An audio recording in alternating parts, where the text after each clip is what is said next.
حضرت عمر جن کو تخت حکومت پہ بیٹھتے تھے اور ان کا تخت کو سونے زبرجد کا نہیں تھا، مسجد نبوی کی چٹائی تھی، اور سارا دن وہاں بیٹھ کے لوگوں کی باتیں سنتے، اور جب رات کے اندھیرے گہرے ہوتے عمر بھیس بدل کے مدینے کی گلیوں کا گشت کرتے۔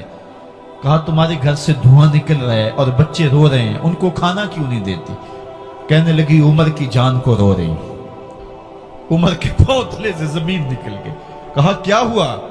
کہا 3 دن سے ہمارے ہاں کھانے کے لیے کچھ نہیں ہے، روزانہ بچے روتے ہیں اور میں ہنڈیا کے اندر پتھر ڈال کر کے نیچے سے آگ ڈالتی رہتی ہوں کہ بچے انتظار کر کر کے سو جائیں گے، کم وقت سو بھی نہیں رہے، اور وہ پتھر پکیں گے بھی کیا، اور میں عمر کی جان کو رو رہی ہوں۔ حضرت عمر کا کلیجہ دہلنے لگا، فوراً پلٹے، واپس بیت المال میں آئے، گھی کا ایک کنستر لیا، آٹے کی بوری لی، مرچ مسالہ جات بہت کچھ اٹھایا، اپنے کندھے پہ رکھا، بوری اپنی کمر پہ لا دی۔ عمر بیت المال سے نکلے تو آپ کے خادم اسلم نے دیکھ لیا، آگے بڑھا، کہا میرے آقا میں اٹھاتا ہوں۔ عمر کی آنکھوں میں آنسو ہے۔ کہا اسلم قیامت کے دن میرا بوجھ اٹھا لو گے؟ کہا قیامت کے دن تو اپنا اپنا بوجھ اٹھانا پڑے گا۔ کہا عمر کو آج اپنا ہی اٹھانے دو۔ حضرت عمر وہ گھی کا کنستر اور وہ آٹے کی بوری سر پہ اٹھائے ہیں اور اس خاتون کے گھر جاتے ہیں اور دستک دیتے ہیں۔ وہ جب دیکھتی ہے اس کی جان میں جان آ جاتی ہے۔ کہا جلدی جلدی آٹا گوندو، اور عمر سبزی کاٹنے لگ جاتے ہیں۔ حضرت عمر رضی اللہ تعالی عنہ سبزی تیار کر دیتے، ادھر آٹا گند جاتا ہے، اور پھر اوپر چولہا رکھا جاتا ہے، چولہے کے اندر آگ رکھی جاتی ہے، وہ کھانا پکانے لگتی ہے، آگ بجھتی ہے۔ تاریخ نے لکھا ہے آگ بجھنے لگتی ہے، عمر جھک کر کے پھونکے مارتا ہے، عمر جھک کے پھونکے مارتا ہے۔ کھانا پک گیا اور بچوں کے سامنے کھانا رکھ دیا، بچے کھا رہے ہیں۔ اب بچے رو رو کے نڈال ہو چکے تھے۔ حضرت عمر اپنے ہاتھوں کو اور اپنے گھٹنوں کو اور اپنے پاؤں کو زمین پہ لگا کے، جس طرح بکری کا بچہ چلتا ہے، ویڑے کے اندر کبھی ادھر چلتے ہیں کبھی ادھر چلتے ہیں، تاکہ بچے مجھے دیکھ کے خوش ہوں اور دل میں کہتے عمر جتنا رلایا ہے اب اتنا ہنسانا بھی پڑے گا۔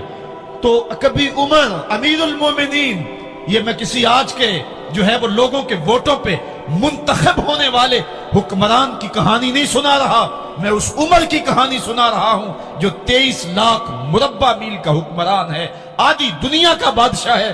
حضرت عمر جو ہے جس طرح بکری کا بچہ چلتا ہے، اس طرح اپنے ہاتھ اور اپنے گھٹنے زمین پہ ٹیک کر کے جو ہے وہ اس طرح چلتے ہیں۔ بچے عمر کو دیکھ کے مسکراتے ہیں۔ جب بچے مسکرانے لگے تو حضرت عمر نے اس خاتون سے کہا بڑھیا عمر کو معاف کر دے۔ اس نے کہا تو اتنی ہمدردی کیوں کرتا ہے؟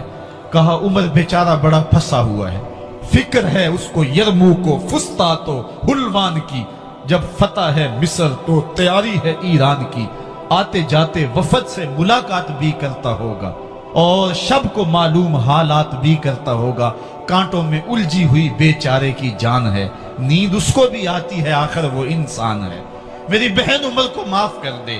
اس نے کہا نانا عمر کی بات میرے سامنے نہ کر، قیامت کا دن ہوگا، عمر کا گریبان ہوگا اور میرا ہاتھ ہوگا۔ جب اس نے یہ بات کہی تو عمر برداشت نہ کر سکے، بچوں کی طرح بلک بلک کر رونے لگے۔ کہا وہ بد نصیب عمر تیرے سامنے ہے، آج ہی کہلا جو کہنا ہے، قیامت کے دن مجھے معاف رکھنا۔ اس نے کہا تو عمر ہے؟ کہا بد نصیب عمر تیرے سامنے کھڑا ہوں۔ میرے عمر کہتے ہیں اگر دجلہ کے کنارے ایک بکری کا بچہ بھی پیاسا مر گیا، اس کا حساب بھی عمر سے لیا جائے گا۔